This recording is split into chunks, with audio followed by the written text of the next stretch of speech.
Bonjour, je vous propose de commencer l'étude du psaume 65 à partir de sa langue originale qui est l'hébreu.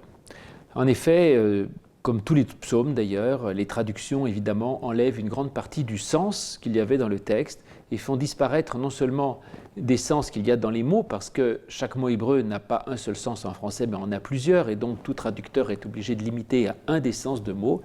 Et d'autre part, l'atmosphère même qui résulte du texte hébreu est intraduisible. Et en effet, nous l'avons déjà vu dans les psaumes précédents, il y a des psaumes qui ont une sorte de simplicité, de fluidité dans le texte, qui donnent un sentiment de confort et de facilité. D'autres textes qui utilisent un langage compliqué, des mots rares, et ça, tout devient difficile.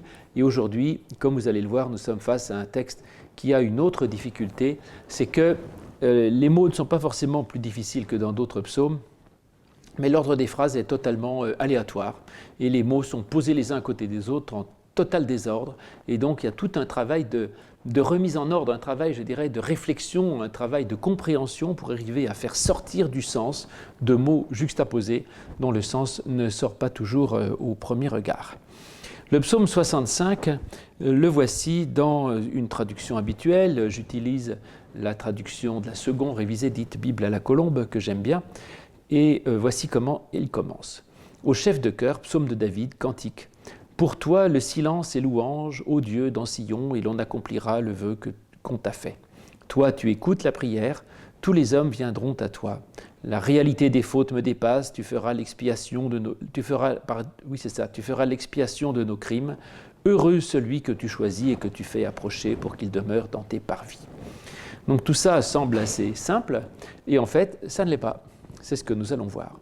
Et donc je vous invite à regarder d'un petit peu plus près ce psaume avec tout d'abord le titre qui nous est donné, traduit là par « Ô chef de chœur, psaume de David, cantique », mais comme d'habitude aussi dans tous les psaumes, le titre est beaucoup plus compliqué que ça.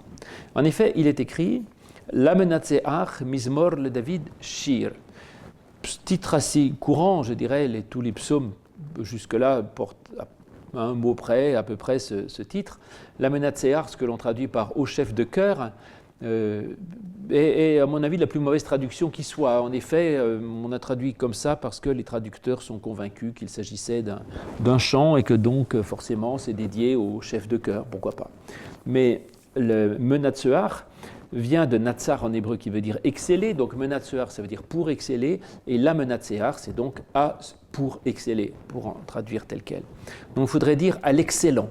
On peut supposer que l'excellent le nomme chef, c'est ce qu'on peut espérer en tout cas. En tout cas, il s'agit d'exceller dans quelque chose.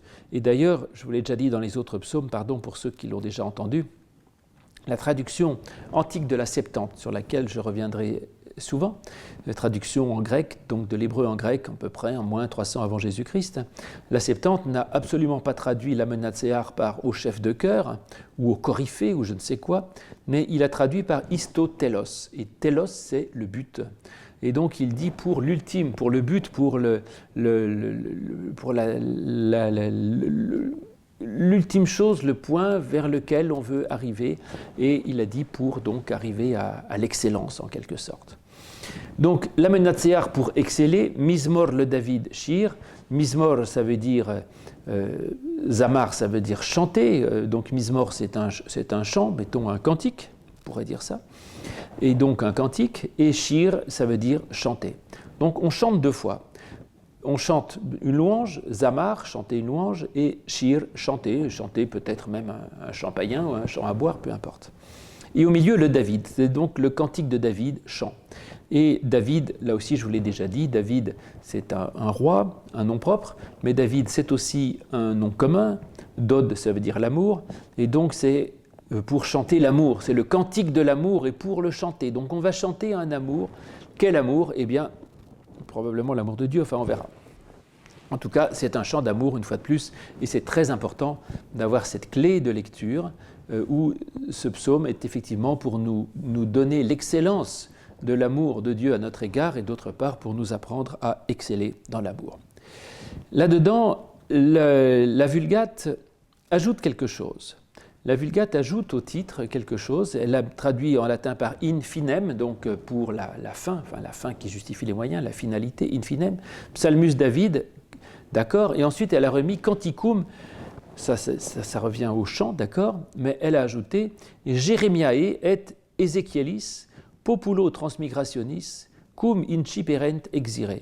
Ce qui, en français courant, veut dire donc cantique ou chant de Jérémie et d'Ézéchiel pour le peuple exilé lorsqu'ils commencèrent à sortir.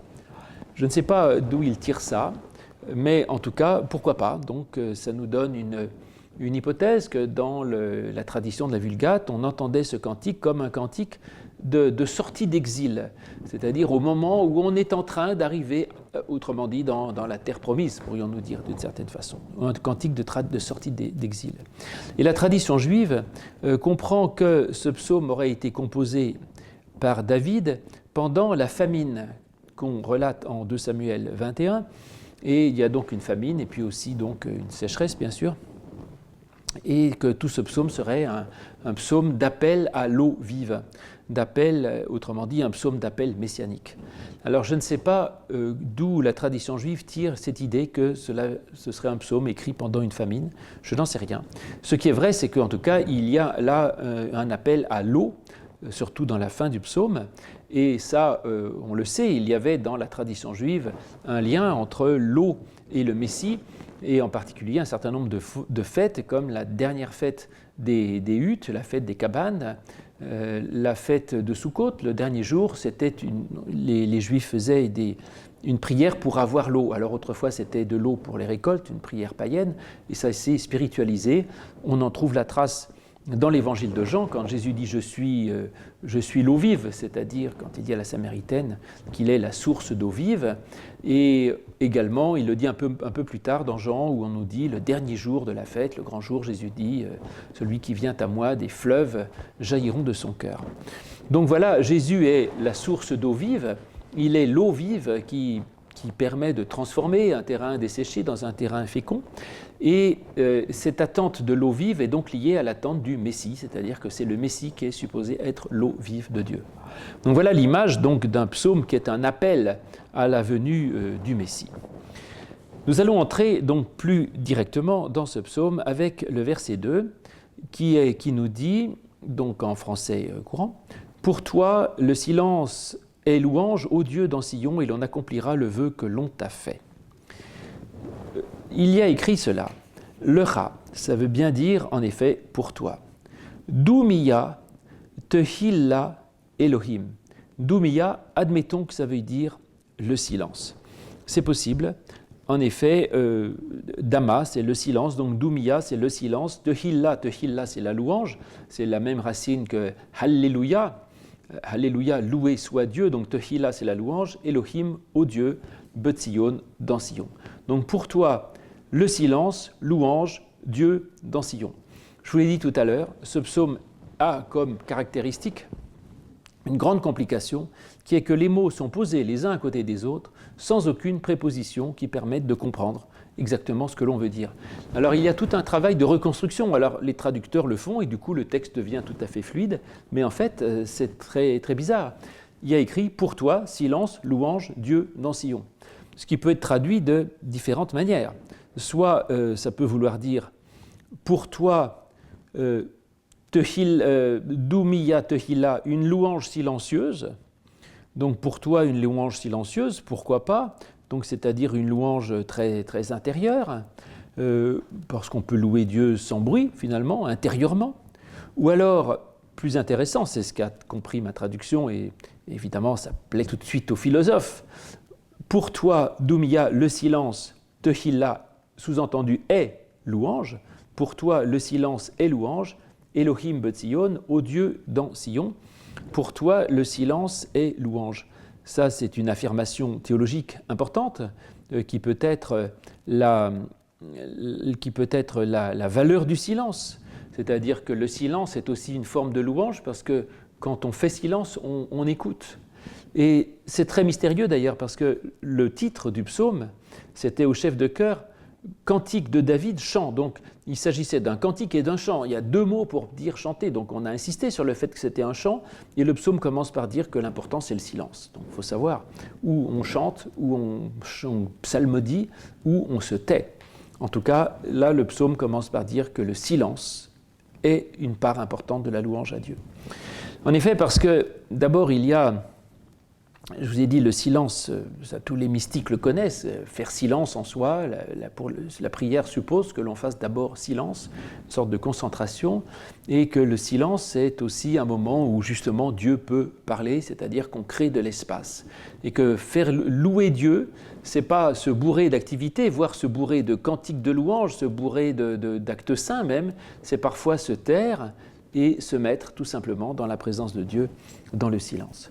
Donc ça me plaît, et dans Sion, c'est-à-dire dans le peuple saint, au Dieu, même dans ton peuple, et pourtant on sait que la louange juive pouvait être bruyante, en particulier on sait que le mot brouhaha, quand il y a un bruit, viendrait, enfin c'est ce qu'on m'a dit, je ne sais pas si c'est vrai, des soldats romains qui, quand ils allaient à la synagogue de Capernaum, il y avait un bruit épouvantable, les Juifs crient partout « Béni soit Dieu », et « Béni soit Dieu », en hébreu, ça se dit « Baruch ata », et ils disaient « Baruch ata », tous les uns avec les autres à toute force, et le Romain qui ne comprenait rien entendait, il crie « brouhaha, brouhaha », et c'est devenu l'image du bruit. Et bien là, dans Sion, le psaume insiste pour dire « le silence est louange ». Alors la Septante, je vous l'ai dit, elle est toujours intéressante, et elle a compris tout à fait autre chose. Ce qui est assez étonnant, la Septante le traduit en disant le chant sous-entendu de louange, donc la louange, le chant de louange te convient. C'est-à-dire qu'elle a lu Doumia non pas comme venant de Dama, qui veut dire le silence, mais comme venant de Dama, qui veut dire être ressembler, être semblable à quelque chose. Par exemple, c'est ce que dit quand on crée Dieu, l'homme à l'image de Dieu, il est fait selon ses demout. Et donc c'est Dama, l'image, voilà. Et donc c'est la ressemblance. Et donc par conséquent, pour toi, dit la Septante, le chant te convient, c'est-à-dire que la louange, le chant de louange au Dieu te convient parfaitement, donc ce serait à ce moment-là plus logique avec le début du psaume, mais en même temps, parce que c'est plus logique, moins intéressant, pourrais-je dire. Et puis, le verset continue, « Ou le rat est pour toi », donc il y a deux choses pour toi, il y a d'abord le silence, donc on se tait, « Ou le rat, Yeshulam neder ». Yeshulam neder est accompli un vœu. Shulam, ça vient de shalom, c'est la même racine que shalom, shalom qui veut dire la paix. Et on est en paix, être en paix, ça veut dire qu'on est dans l'accomplissement, dans la complétude, si vous voulez. Donc shulam, effectivement, ça veut dire accomplir, remplir, être comblé en quelque sorte. Donc Yeshulam neder, et neder, effectivement, c'est faire un vœu ou accomplir un vœu, enfin bon, peu importe. En tout cas, donc on a deux choses, on a le silence, et ensuite il dit « et pour toi », l'important c'est d'accomplir son vœu. Autrement dit, peut-être que ce verset essaye justement de dire que l'important ce ne sont pas nécessairement les actes religieux, même futiles les louanges, les chants, les psaumes, etc., mais c'est d'accomplir son vœu, c'est-à-dire d'agir pour Dieu. Donc on a les paroles, dirais-je, valent mieux que les actes, et plutôt que de vaines paroles, le mieux c'est d'accomplir ses vœux, c'est-à-dire d'agir pour Dieu, et peut-être de parler moins et d'agir un petit peu plus. Donc pour toi, le silence, et autrement dit, plutôt les actes. Verset 3, compliqué, une fois de plus, dans ma traduction, il y a « Toi, tu écoutes la prière, tous les hommes viendront à toi ». Qu'a-t-il écrit ? Il y a écrit « Shomea tefila ». Shomea, c'est un participe, ça veut donc dire « écoutant la prière ». Qui écoute la prière ? Je ne sais pas, j'imagine que c'est Dieu, on peut le supposer, puisque c'est une prière, a priori, c'est adressé à Dieu. Mais donc, on fait des actes et tout ça, et finalement, dans le silence, Dieu écoute la prière. Pour l'instant, la prière, elle est silence. Bon, donc c'est une prière sans mots, mais c'est amusant. Finalement, effectivement, Dieu entend le silence de notre prière, quand c'est un silence qui n'est pas de l'indifférence, mais que c'est un silence épais, je dirais, un silence véritable, qui est dans un silence de relation à l'autre. Donc tu entends la prière, Dieu entend même dans le silence ou dans notre silence. Adecha kol basar yeva'u, vers toi, kol basar, toute chair, yeva'u, viendra, vient. Donc, écoutant la prière, toute chair vienne, au pluriel d'ailleurs, vienne vers toi. Alors pourquoi il y a un participe au début et après il y a toute chair vienne vers toi? On pourrait supposer que c'est toute chair qui entend la prière, mais ça ne va pas. Donc c'est Dieu qui entend la prière. Donc, est-ce que ça veut dire que quand Dieu entend la prière, toute chair peut venir à Dieu? Ça me plaît assez. C'est-à-dire qu'en fait, justement parce que Dieu entend notre silence et nos actions, que du coup, eh bien, nous pouvons aller venir à Dieu, nous pouvons venir vers Dieu parce qu'il nous écoute. La tradition rabbinique dit que c'est bizarre d'ailleurs parce qu'il entend tefila, la prière. Alors que s'il y a toute chair au début et qu'ils viennent au pluriel, est-ce qu'il y avait une seule prière et il y a plusieurs chairs qui viennent? Pourquoi ce passage du singulier au pluriel? La tradition rabbinique dit une très belle chose, elle dit parce que quand on prie, quand tous les gens prient ensemble, il y a un ange qui rassemble toutes les prières en une seule pour Dieu. Ça c'est magnifique d'ailleurs. Parfois dans la liturgie on dit nous rassemblons notre prière, par exemple dans la prière du Notre Père. En tout cas peu importe, là Dieu entend une seule prière, ça c'est assez intéressant. Donc en tout cas voilà, il y a une union, probablement une communion dans la prière de tous ceux qui prient ensemble et qui finalement la prière de l'homme, des hommes ensemble, fait une seule prière vers Dieu. Et Adecha kol vasar yiveru, vers toi toute chair viendra. Cette expression toute chair, kol basar, désigne évidemment l'ensemble de l'humanité, de l'humain. La chair dans la Bible ne désigne pas le corps qui s'opposerait à l'esprit ou à l'âme, comme dans notre langage aujourd'hui, mais la chair désigne l'ensemble de l'humain dans sa totalité psychosomatique, c'est-à-dire le corps et l'âme, et aussi l'esprit d'ailleurs, enfin toute la personne si vous voulez.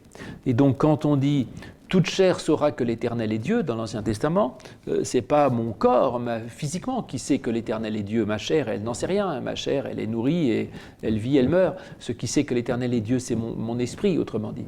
Donc quand on dit toute chair saura que l'Éternel est Dieu, ça veut dire chaque humain saura que l'Éternel est Dieu. Donc toute chair veut dire un humain complet. C'est important de le savoir d'ailleurs, puisque dans la formule d'incarnation du début de l'Évangile de Jean, quand on dit « et la parole s'est faite chair », la parole de Dieu, la parole créatrice de Dieu, c'est pas qu'elle s'enrobe d'un corps, si vous voulez, comme si Jésus était un esprit enrobé d'un corps, comme le disaient certains hérésiarques du début de l'ère chrétienne. Mais cette parole se trouve présente dans un corps complet, avec une âme, et créé. Et Jésus n'est pas un fantôme, si vous voulez, ou un corps vide manipulé par l'Esprit de Dieu qui habiterait en lui, mais Jésus est une âme créée par sa conception dans la Vierge Marie et qui s'est unie parfaitement à Dieu. Et cette âme créée, qui a une naissance, un commencement, eh bien, elle a abrité cette parole de Dieu qui a fait sa demeure en lui. Voilà, ça c'est la théologie johannique qui, pour rappeler que la chair ne désigne pas que la viande. Et de même, quand Paul dit la chair s'oppose à l'esprit, quand il oppose la chair, les convoitises de la chair, aujourd'hui, si on lit ça à l'Église, les gens vont croire qu'il s'agit de choses plus ou moins sexuelles, je dirais, les convoitises de la chair. En fait, non, la chair dans Paul n'est pas le sexe ou le manger ou les choses purement corporelles, mais la chair c'est l'humain en tant qu'homme coupé de Dieu, je dirais, en tant qu'humain tout seul. Et si l'homme s'unit à Dieu, eh bien il est dans le spirituel. Voilà. Donc il faut, petit contresens qu'il faut éviter. Mais en tout cas, si la chair est la personne complète, eh bien c'est intéressant parce que effectivement il y a là quelque chose quand même qui prend en compte le corporel. Et justement, on n'est pas dans le pur esprit, si vous voulez.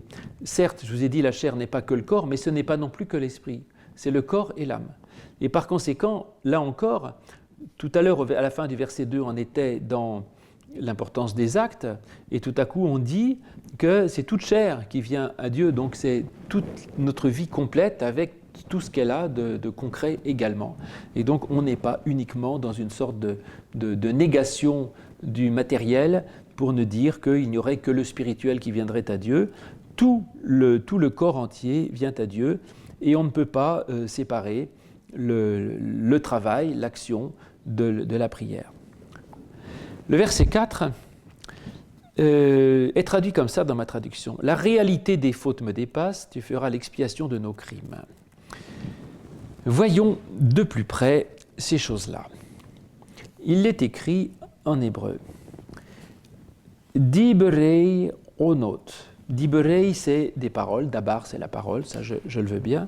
Donc diberei onot, avonot, pardon. Avon, c'est l'iniquité, donc diberei avonot. Des paroles, avonot, des fautes.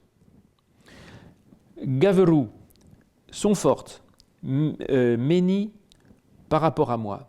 Là encore, 4 mots posés les uns à côté des autres et très compliqué de savoir ce que veut dire le psalmiste. Des paroles iniques, fortes, pour moi. Alors, le même de la fin, par rapport à moi ou pour moi, peut être compris effectivement comme la marque d'un comparatif. Donc, des paroles iniques sont fortes, sous-entendu, plus que moi, donc sont plus fortes que moi. Donc, il y aurait des paroles d'iniquité qui sont plus fortes que moi. C'est ce que je veux bien entendre, effectivement, c'est-à-dire pourquoi faire silence? Parce qu'il y a des paroles qui peuvent être dangereuses et qu'il y a des paroles qui peuvent être plus fortes que moi, peut-être des paroles qui me blessent ou des paroles qui me font chuter, je ne sais pas, et que parfois, effectivement, j'ai besoin de choses qui me lavent de ces paroles et d'effacer des paroles mauvaises, parce que toute parole n'est pas bonne. Donc ça peut être ça. Des paroles d'iniquité sont plus fortes que moi, sont trop fortes pour moi. Ce qui est encore important, je vous rappelle effectivement toujours cette place du silence que l'on avait au début, de l'action, et puis maintenant des paroles, donc ces paroles on n'en veut pas. Simplement, il y a une difficulté, c'est que Dabar peut désigner la parole, certes, mais désigne aussi dans l'Ancien Testament un événement, une chose, autrement dit. Et quand il y a cette formule dans l'hébreu, achare adebare azé, après ces paroles, parfois dans le texte biblique, il y a écrit après ces paroles, il fait telle et telle chose, et bien il n'y a pas de parole avant, mais il y a un événement. Et donc dabar peut désigner la parole ou l'acte. Parce que dans la logique biblique, il n'y a pas de séparation entre l'acte et la parole, justement. Toute parole est un acte, et tout acte est une parole, parce que tout ce que l'on fait a du sens, et quand on a une parole, il n'y a pas de parole pour ne rien dire, autrement dit, toute parole, normalement, conduit à un acte. Et donc, ça pourrait dire aussi, il y a des événements, il y a des choses iniques, des iniquités qui sont plus fortes que moi, soit qu'elles me blessent, soit qu'il y a en moi quelque chose d'inique qui est plus fort que moi et que je ne maîtrise pas. Ça peut arriver aussi, c'est-à-dire je reconnais que le mal est parfois plus fort que moi, et que, comme le dit Paul, je suis à même de vouloir le bien mais pas de l'accomplir, parce que le bien que je veux, je ne le fais pas, et le mal que je ne veux pas, c'est lui que j'accomplis. Donc parfois, il y a un mal qui me dépasse et que je fais malgré moi, pourrais-je dire. Donc peut-être qu'il dit, voilà, il y a des paroles ou du mal d'inique qui me dépasse, qui est plus fort que moi. Ou alors, même sans être plus fort, on pourrait comprendre la lettre même qui est avant Méni, non pas comme un comparatif, mais comme désignant l'origine. Le même hébreu, la lettre M, est l'équivalent du ex latin, c'est-à-dire à partir de moi. Donc on pourrait dire des paroles d'iniquité fortes viennent de moi, c'est-à-dire de moi, je ne dis que des paroles idiotes, autrement dit. Et peut-être que justement, à ce moment-là, l'appel au silence du début, ce serait de dire « tais-toi parce que tu diras que des bêtises ». Voilà. Quoi que tu dises, tu as tort devant Dieu. Et quoi que tu dises de Dieu, tu dis quelque chose de faux. Et donc ce qui peut parler le mieux de Dieu, c'est le silence. Ça a été un grand mouvement de la théologie médiévale, qu'on appelle la théologie apophatique, qui disait finalement on ne peut parler de Dieu que négativement et que finalement la plus belle chose que l'on puisse dire de Dieu, c'est rien. Parce que quoi qu'on dise, on dit une bêtise. Voilà. Et Maître Eckhart, par exemple, en particulier, était un grand représentant de la mystique rhénane et qui pratiquait cette théologie apophatique assez curieuse.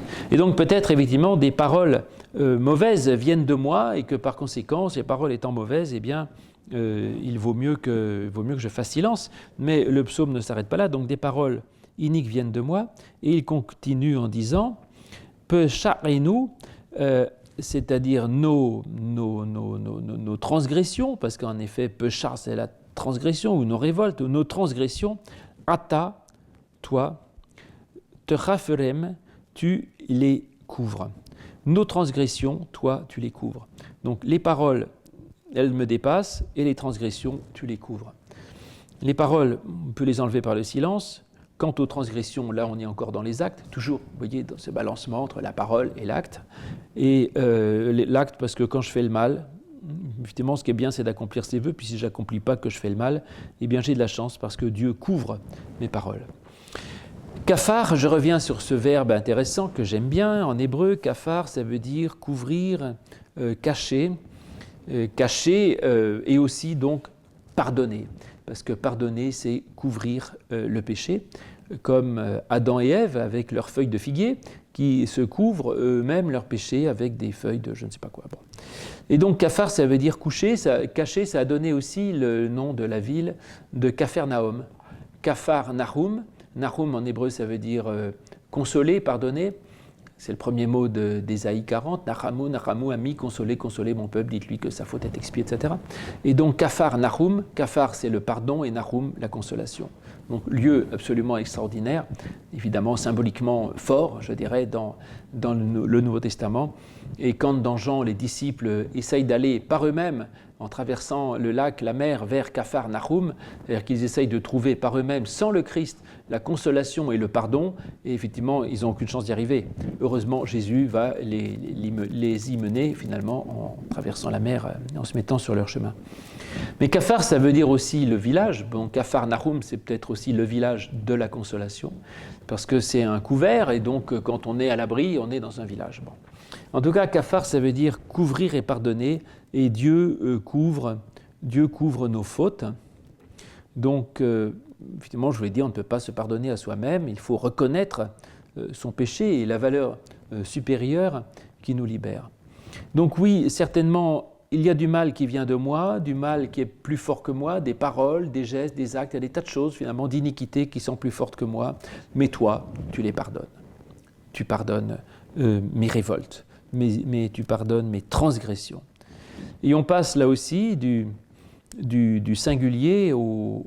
Non, pardon, ce coup-ci on passe du singulier au pluriel, c'est-à-dire, effectivement, il y a des paroles d'iniquité qui sont fortes pour moi, et ensuite, nos révoltes, toi, tu les pardonnes, donc au début, je suis tout seul, et à la fin, il y a plein de révoltes. Nos révoltes, tu les couvres. La Septante n'a pas voulu ça, elle a mis tout au pluriel, donc elle a mis au début des paroles d'iniquité sont trop fortes pour nous et nos transgressions tu les couvres, mais c'est peut-être plus clair, mais cela dit, j'aime cette idée justement du passage cette fois. Tout à l'heure on a un passage du singulier au pluriel et là aussi finalement il y a des paroles qui me dépassent et Dieu pardonne toutes nos révoltes.